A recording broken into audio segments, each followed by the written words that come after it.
Hello everyone welcome to teach भाई। आज देखिए हम सप्तम श्रेणी विज्ञान प्रथम विषय चिर विकासशील विज्ञान जगत कहला जी आमर आशा तुम्हें मैंने पूर्व श्रेणी विज्ञान पाठ्यपुस्तक जिज्ञासा द्वारा अनेक जना अजଣା कथा जाना पाई कहला पिला माने जिज्ञासार अर्थ हूँ जानिबार इच्छा। कहल देखिए आम एसबू केमी जाना आस आम आम चतुर्पार्श्व प्राकृतिक घटना संबंध में प्रश्न पचारिबा परीक्षा करवा अधिक जानापी अनुसंधान करवा और बुझा चेष्टा करवा कहला विज्ञान आमको मार्गदर्शक भाव नहीं जीव छोट बड़ आड़ को पाखर दूर को परमाणु ठार सूर्य और छोट कोषर नीलतिम पर्यंत कहला आम चतुर्पार्श्वर पदार्थ विषय परीक्षा करिंबा भू मध्य जलर प्रवाह कथा आलोचना करूँ कहला किंतु एही विज्ञान बहिर समस्त तथ्यर आलोचना पर एक दुस्साहसिक पदक्षेप आम चिंताधारा को आह्वान कर नूतन ज्ञानर विस्तरण सह जड़े दक्ष अनुसंधानकारी सृष्टि हेब एवं निज पई आवश्यक पदार्थ आविष्कार बा उद्भावन करिपारिबो।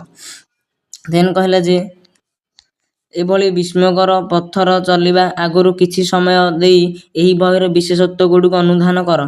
बहिर पृष्ठा गुड़िक देख से गुड़िक रंग बेरंग प्रजापतिर चुलबुली डेणा हैला और जेतेबेले जिज्ञासा तार मंग धरिबो तुमे जानिब कि सरल रास्ता मध्य कागज उड़ाजाहाज भली वैज्ञानिक अनुसंधान प्रेरणा जोगाई थाए। पक्षी डेणार उड़ाण ही उड़ाजाहाज तैयारी साहाय्य करिछि।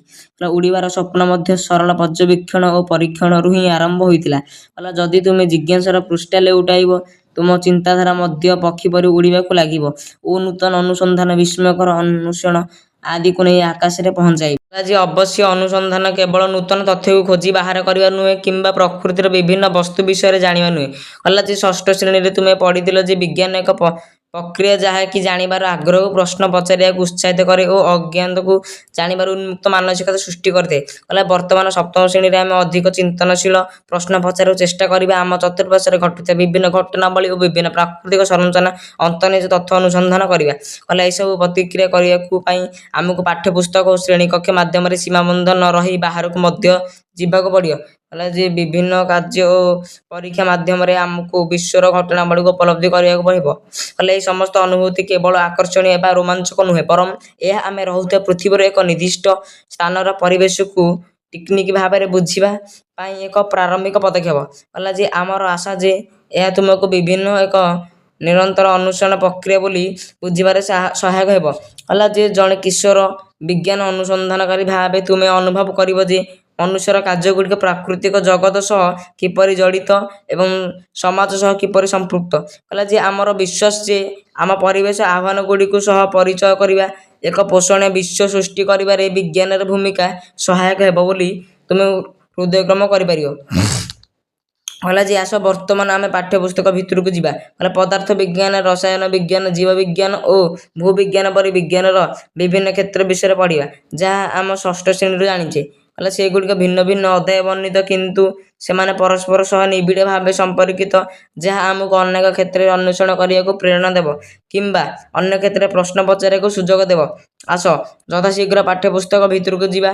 आम आम चतुर्पार्श्वर पदार्थ गुड़िकर विभिन्न गुण धर्म और प्रत्यक्ष भाव में अनुभव करुले ही से संबंध में प्रश्न पचारि ना। कहला जेपरि केतेक फल कहीं खट लगे और तुमको पोशाक लगी हलदी दाग छड़ाइले बेले कौन हुए आस से ही विषय देखा। कहला जे आस आमे तापर किछि बैक्टेरी बल्ब और तार को नहीं एक खेल खेलिबा और पदार्थर अन्य धर्म गुड़िक बाहर करवा। कहला जे गोटे बल्ब जलिया केउ प्रकार पदार्थ आवश्यक या पर गुण गुड़िक नहीं पदार्थर श्रेणी विभाग करिपारिबा एवं धातु अधातु दुनिया परिवेश करवा। आम अभिज्ञतारू आमे जानिचे जे टर्च बैटेरी किछि दिन पर आउ काम करे नाही एवं यह पुणी व्यवहार हुए नाही।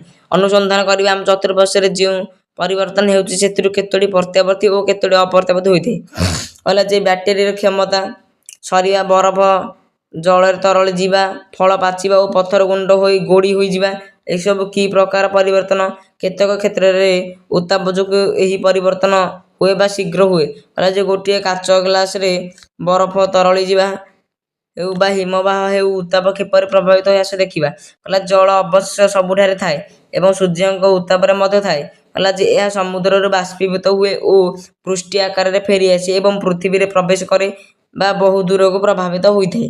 ତଥାପି ମଧ୍ୟ ଏହା କେବଳ ଆମେ ଦେଖି ପାରୁଥିବା ଚତୁଃପାର୍ଶ୍ୱ ପଦାର୍ଥର ପରିବର୍ତ୍ତନ ନୁହେଁ କିମ୍ବା ଦେଖାଯାଉନଥିବା ଜଳର ଲୁକାୟିତ ପରିବର୍ତ୍ତନ ନୁହେଁ। କହିଲା ଯେ ଆମର ବୟସ ବୃଦ୍ଧି ସହ ଶରୀରର ପରିବର୍ତ୍ତନ ପରିଲକ୍ଷିତ ହୋଇଥାଏ। ବିଶେଷ କରି ଆମ ବିଦ୍ୟାଳୟରେ ପଢ଼ୁଥିବା ସମୟରେ ଶରୀରର ପରିବର୍ତ୍ତନ ବହୁତ ଶୀଘ୍ର ହୋଇଥାଏ। କାହିଁକି?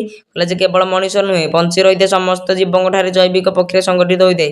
କହିଲା ଶରୀରର ପରିବର୍ତ୍ତନ ହୁଏ ଆମର ବୃଦ୍ଧି ପାଇଁ ଆମ ଶରୀରକୁ ଖାଦ୍ୟ ଖାଇବା ଆବଶ୍ୟକ, ଶୋଷଣ ଓ ଖାଦ୍ୟ ସଞ୍ଚାଳନ ପାଇଁ ରକ୍ତ ପ୍ରବାହ ଆବଶ୍ୟକ ରହିଛି। କେବଳ ପ୍ରାଣୀ କାହିଁକି ଉଦ୍ଭିଦର ମଧ୍ୟ ବୃଦ୍ଧି ପାଇଁ ଖାଦ୍ୟର ଆବଶ୍ୟକତା ରହିଛି। ସେମାନେ ଖାଦ୍ୟ ପାଇଁ କିପରି ସେମାନେ ଶ୍ୱସନ କରନ୍ତି କିପରି? ତାହେଲେ କିପରି କରନ୍ତି? କହିଲା ଯେ ସମୟ ଚକ୍ରରେ ପୃଥିବୀ ଜୀବର ସୃଷ୍ଟି ହେଲାବେଳେ ଏହା କିପରି ଯତ୍ନର ସହିତ ସନ୍ତୁଳିତ ହୋଇ ରହିବ ସେ କଥା ଚିନ୍ତା କରିଥିଲା। କହିଲା ଯେ କିନ୍ତୁ ସମୟ କାହିଁ? କହିଲା ଯେ କାନ୍ଥର ଘଣ୍ଟା କିମ୍ବା ହାତ ଘଣ୍ଟା ଆମକୁ ସମୟ କହୁଛି ଏବଂ ଏହା କାହିଁକି ଅପସରି ଯାଉଛି ତାକୁ ସୂଚିତ କରିଛି। କହିଲା ଯେ ରାତିର ହେଲା, ଦେଖନ୍ତୁ ସାଇଡରେ ସିମ୍ବଲ ଦେଇଛି ଯେ, କହିଲା ଯେ ରାତି ପାହିଲେ ପରେ ସକାଳ ଆମେ ବିଦ୍ୟାଳୟ ଯିବାଠାରୁ ଆରମ୍ଭ କରି ରାତି ଶୋଇଲା ପର୍ଯ୍ୟନ୍ତ ସମସ୍ତେ କିପରି ଅତିବାହିତ ହୁଏ ଜାଣିପାରୁଛ କି? କହିଲା ଯେ କେତେବେଳେ ଶୀଘ୍ର ଏସବୁ ହୋଇଯାଇଛି। କହିଲା ବିଦ୍ୟୁତ ଘଣ୍ଟା ଓ ଡିଜିଟାଲ ଘଣ୍ଟା ଆସିବା ବହୁ ପୂର୍ବରୁ ସୂର୍ଯ୍ୟ କିରଣକୁ ପର୍ଯ୍ୟବେକ୍ଷଣ କରି ତାର ଛାୟା ଅନୁସାରେ ସମୟ ନିର୍ଣ୍ଣୟ କରାଯାଉଛି। କହିଲା ଯେ ଆଲୋକ ଓ ତାର ଛାୟା କେବଳ ସମୟ ଦେଖିବା କିମ୍ବା କଣ୍ଢେଇ ଖେଳିବା ପାଇଁ ଉଦ୍ଦିଷ୍ଟ ନୁହେଁ। ପ୍ରକୃତରେ ଆଲୋକ ଆମକୁ ଦେଖିବାରେ ସାହାଯ୍ୟ କରେ। ଆଲୋକର ଉତ୍ପତ୍ତି ପାଇଁ ଆମେ ବହୁ ବିଧ ବ୍ୟବସ୍ଥା କରିଛେ। କହିଲା ସୂର୍ଯ୍ୟଙ୍କ ଅନୁପସ୍ଥିତିରେ ମଧ୍ୟ ଆମେ ବହି ପାରିପାରୁଛୁ। କହିଲା ଯେ ଆଲୋକର ପ୍ରକୃତି ଉପରେ ପ୍ରଶ୍ନ ପଚାରିବା ଆମେ ଆମର ବିଶ୍ୱ ବିଷୟରେ ପୁଙ୍ଖାନୁପୁଙ୍ଖ ବୁଝିପାରିଛେ। କହିଲା ଯେ ଆଲୋକ ଓ ଛାୟା କେବଳ ଗୃହ ମଧ୍ୟରେ ଥିବା ପଦାର୍ଥ ନୁହେଁ ବୋଲି ଆମେ ପରବର୍ତ୍ତୀ ପର୍ଯ୍ୟାୟରେ ଜାଣିପାରିବା। ବର୍ତ୍ତମାନ ଆମେ ଏବେ ଏତିକି ପାର୍ଟ 1 ପଢ଼ିବା, ଆଉ ନେକ୍ସଟ ଭିଡ଼ିଓ ଆମେ ପାର୍ଟ 2ରେ ମୁଁ ଛାଡ଼ିବି। ଜଲ୍ଦି ଚ୍ୟାନେଲକୁ ସବସ୍କ୍ରାଇବ୍ କରିବା ସହିତ ସାଙ୍ଗମାନଙ୍କ ସହିତ ସେୟାର କରିଦିଅନ୍ତୁ।